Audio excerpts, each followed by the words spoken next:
Hello everyone, आप सभी का लीगल ऑनेस्ट चैनल में स्वागत है। दोस्तों, इस वीडियो में बात करेंगे हिंदू लॉ का एक और इम्पोर्टेंट क्वेश्चन है, हिंदू दत्तक एवं भरण पोषण संबंधी पत्नी के उपबंधों की विवेचना कीजिए। वह कब अलग आवास तथा भरण पोषण का दावा कर सकती है।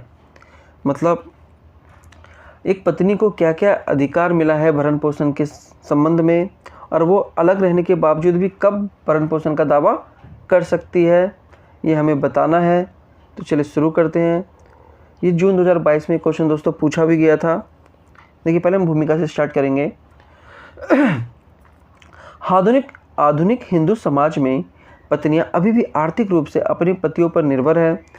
पत्नी को पति से सभी ज़रूरतें प्राप्त करने का अधिकार है, जिसमें भोजन, कपड़े, चिकित्सा, शिक्षा और आश्रय शामिल है, भले ही पत्नी घर में कमाने वाले सदस्य क्यों ना हो। विवाह विच्छेद के बाद भी पति का दायित्व बना रहता है। पति का अपनी पत्नी का भरण पोषण करने का दायित्व विवाह से उत्पन्न होता है। ठीक है। इसके अलावा भरण पोषण का दावा दंड प्रक्रिया संहिता 1973 की धारा 125 और व्यक्तिगत कानूनों यानी हिंदू दत्तक ग्रहण और भरण पोषण अधिनियम 1956 की धारा 18 के तहत किया जा सकता है। और यह एक पुरुष का स्वाभाविक कर्तव्य है, न केवल पत्नी और आश्रित बच्चों के लिए बल्कि निर्धन माता पिता और तलाकशुदा पत्नियों के लिए भी भरण पोषण का अधिकार है। पत्नी का भरण पोषण का अधिकार निम्नलिखित 3 स्थितियों में उत्पन्न हो सकता है। पहला, जब पत्नी अपने पति के साथ रहती है। जब पत्नी अपने पति से अलग रहती है, न्यायालय के आदेश के तहत नहीं। और तीसरा है, जब पत्नी न्यायिक पृथकीकरण न्यायालय के आदेश के तहत रहती है, जब वो विवाह से विच्छेदित हो जाता है, जब वो विवाह जो है वो टूट जाता है। पत्नी का भरण पोषण, देखिए HAMA 1956 की धारा 18 क्या कहती है। इस उपधारा के अंतर्गत पति का दायित्व है कि वह अपनी पत्नी का उसके जीवन काल तक भरण पोषण करे। अपनी पत्नी का भरण पोषण करना पति का व्यक्तिगत दायित्व है, जो विवाह के साथ शुरू होता है और वैवाहिक रिश्ते के दौरान जारी रहता है। अपने साथ रहने वाले पत्नी का भरण पोषण करना पति का अनिवार्य कर्तव्य है। पत्नी का भरण पोषण का दायित्व तभी समाप्त होता है जब पत्नी बिना किसी उचित कारण के उसे छोड़ देती है। धारा 18(2) क्या कहता है। इस उपधारा के अंतर्गत यदि कोई पत्नी किसी उचित कारण से या पति की सहमति से अपने पति से अलग रहती है, तो वह भरण पोषण पाने का हकदार है।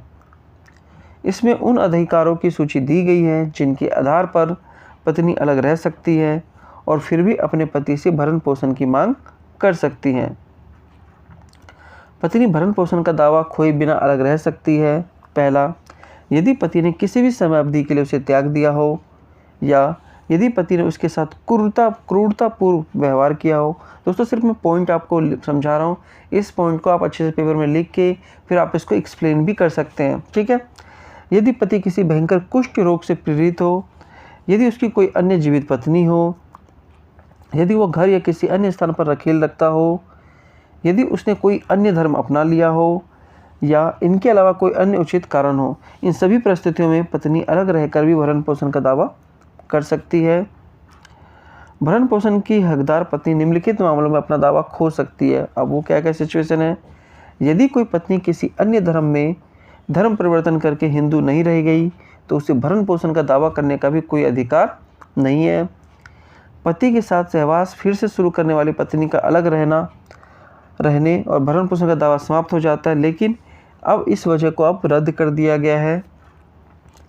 तो दोस्तों, यही एक वजह थी कि किन किन सिचुएशनों में उनको अलग रहने के बावजूद भी भरण पोषण मिल सकता है और किन सिचुएशनों में उनको भरण पोषण उसका रद्द हो सकता है। तो ये दोस्तों, ये बहुत ही इंपॉर्टेंट क्वेश्चन है, इसको याद कर लीजिएगा। अगर दोस्तों वीडियो अच्छा लगे तो वीडियो को लाइक कीजिए, चैनल को सब्सक्राइब कीजिए। धन्यवाद।